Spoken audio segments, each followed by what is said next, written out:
Hey everyone, it's Robin, RS Island Crafts, and welcome to my studio. This is my Whip It Wednesday video where I show you the crafty goodness that I worked on this week. So these blocks are from Friday's tutorial. It's the scrappy low volume flying geese, but we made it a little different. We made it, instead of making it like a flying geese, we did more of the stitch and flip. So as you can see, obviously there's two different colors, so those fabrics have been sewn together. I showed a 12.5-inch block and a 6.5-inch block. You can go ahead and check back in the videos. It was the one just prior to this one. As soon as I finished recording that video, I popped on the Etsy and I went ahead and ordered a low volume scrap bundle so that I can go ahead and make more of these blocks and that they're not all going to be the same fabrics. So as I pull out my scraps and I'm working on them, I'll just start cutting 2.5-inch squares and then cutting the strips, the 2.5-inch strips for the low volume. And I like being able to mix up the 6.5 with the 12.5 because that allows me to take the leftover scraps from this strip and use it in that one. I finally found a use for these containers that I picked up at the Dollar Tree. I honestly don't like them. The handles, they feel a little bit flimsy. The lid is a little bit flimsy, and that's kind of what you almost expect at the Dollar Tree. The base is pretty good. I just did not like the way they don't stack very well or anything like that because they're not meant to. This is meant for you to take and put like maybe for your little girl to put all of her hair accessories in. I've seen on a couple of YouTube channels where they keep a special container with all of the supplies that they need for little girl's hair before school in the morning. So they have a brush and they might have the detangler spray and the comb, and they have all of the ribbons and the bows and all of that stuff. They keep them in bins like this so that they can take them out, because a lot of times the kids are eating breakfast while you're getting them ready, because time is always at a time crunch when you're trying to get little kids off to school.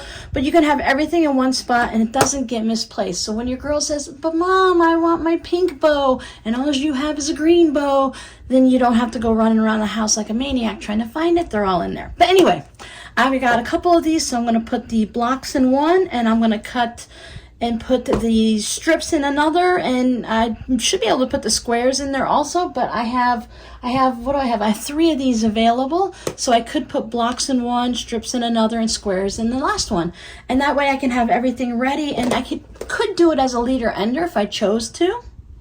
Having the tape, the diagonal seam tape on the sewing machine will be helpful so that I can just run these through anytime I want, and I don't have to worry about drawing lines on 572 2.5-inch squares. I have no idea how many I would need for a full-size quilt, but this is definitely what I'm going to work on and put on my bed eventually in Arizona. So these can be folded up nice and tidy and just put over in here. And then that way I'll have everything in one location, well, in a couple of bins, hopefully in one location, so that whenever I want to work on it, it's right there. Because I don't know about you guys, but there's a lot of times that I'm just sitting here going, twiddling my thumb saying, what should I work on? There's so many things I could work on. I don't know what I feel like working on. And to have something that's simple like this, that's already pre-planned and ready to go, for those days that I want to mindlessly sew, or if I have an hour at the end of the day and I don't want to dig into a big project, I can just sew up a few of these blocks, and before I know it, I will have my quilt all ready to go. So this week, my patrons and I worked on these little cactuses, the little mini quilts. I made one for the shop and one for me. The green one is going to go in the shop. The brown one is going to be me, simply because when I put the spray adhesive on, can you see that little bit there? And then right there, it left that little bit of a stain on that light brown fabric. I've never had a problem with that. It's never happened before, so I'm not sure what happened there. I've tried taking some like a wet washcloth or something to wipe it off and spritzing it and stuff, and it just, for what it is, it's there. Now, for all I know, it could have been a stain on the fabric that I just didn't notice. But I wanted this one to start with, but I don't mind taking the other one, because when I got to this point and I looked at it and I thought, it's kind of fun that it has the brown stripe going straight up the center of the cactus. You can see where I did the quilting. So for my quilting, I just did a light green thread, and I just about 1/8 of an inch, or give or take, around just stitched it down that way. I had this fun gray swirl fat quarter that I used for the background on both of them.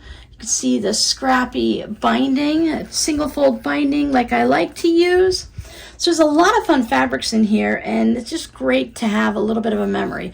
I've always wanted to have a Cactus mini quilt like this in my sewing area for my mini quilt wall. And then once Arizona was decided, I thought it was perfect. So instead of waiting until we got there, I went ahead and made one. Again, one for me, one for you guys. So this should be in the shop by the time you see this on Wednesday. So there are a lot of fruits and little types of mini quilts like this that are about, let's say, the size of a sheet of printer paper, a little bit larger. I want to make them all.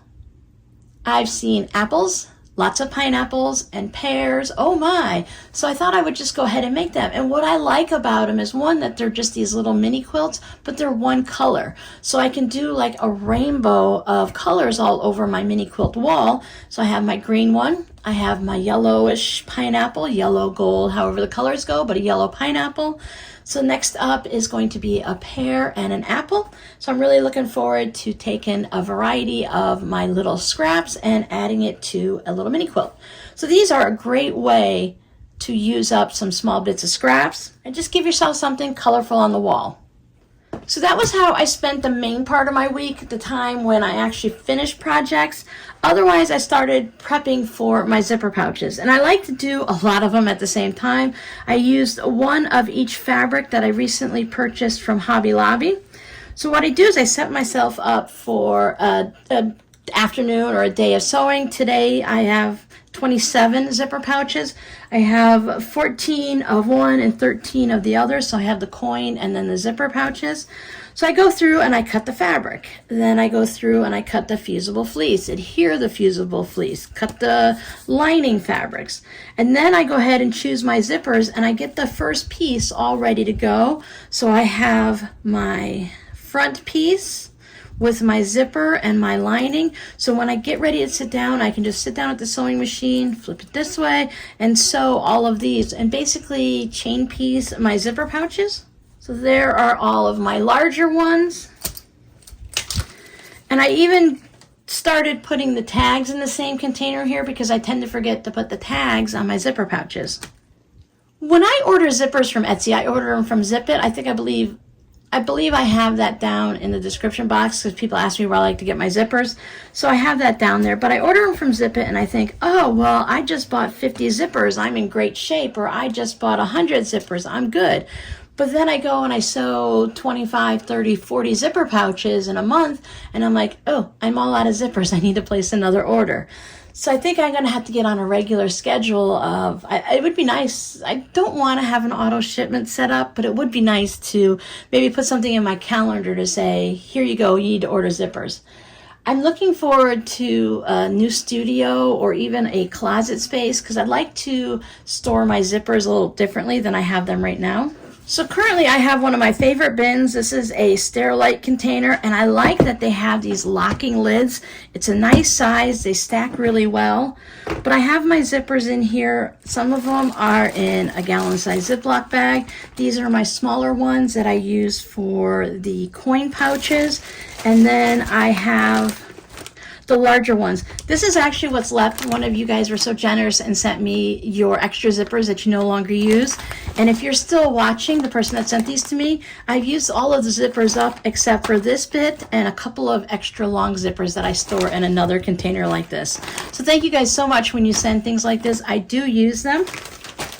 And then I have my longer zippers. I just placed an order for a whole bunch of colorful ones because I want to make more of those project bags, the flat ones with a really long zipper and the patchwork on the bottom. So I like to make more of those, and I'd also like to start back on making some with the vinyl window. So I've been stocking up on some of the longer ones. Try to keep a collection of gray and white zippers. I've used up all of the black zippers that I had in the longer ones. Having a supply of zippers just makes it so much easier when I want to work on projects like this. But I have to learn, well, I have had to learn over time what zippers what colors I use the most and what sizes. Because I used to just order zippers because, hey, those are pretty, let me order some more. But now I know that I need to have white, black, and gray in the smaller sizes, white, black, and gray in the larger zipper pouches, and then a nice variety of the colors. And some of the colors, when you just get a rainbow set or a random set from Zip It, sometimes I have to be a little creative. Like this color right here, this rusty color, I don't use that very often. But when it comes and you have a pouch that needs that color, it feels really good to know I have it. So while I do purchase a lot of the neutral colored zippers, I still like to get the variety packs so that I have those random colors when I want them. So your scrappy word for today is mini. Do you guys make mini quilts? Are you like me and you like to have a wall full of mini quilts? I'm really thinking that I want to have smaller ones and larger ones and have different holiday ones to put up and take down around the house. We don't do a lot of decorating with paintings and pictures and mirrors and clocks and stuff like that. So I thought it'd be fun to have things that not just that I enjoy, but that the kids enjoy, that we can have up for the holiday time. 5 cats and a Christmas tree is really not the best idea. So I was thinking, since we can't do a Christmas tree, that it would be nice to just have Christmas decorations up around the main living space. I'm going to choose a couple people who use the scrappy word mini in today's comment section to send out some of my crumb fabric postcards from my crumb curtain. So thank you guys so much for hanging out with me. Thank you for coming back and leaving comments and liking the video and for subscribing. If you haven't subscribed yet, you can always hit that little subscribe button down there and hit all notifications, and that way you'll know whenever I put up a video. Again, thank you guys so much for hanging out with me, and I'll see you in the next video. Bye.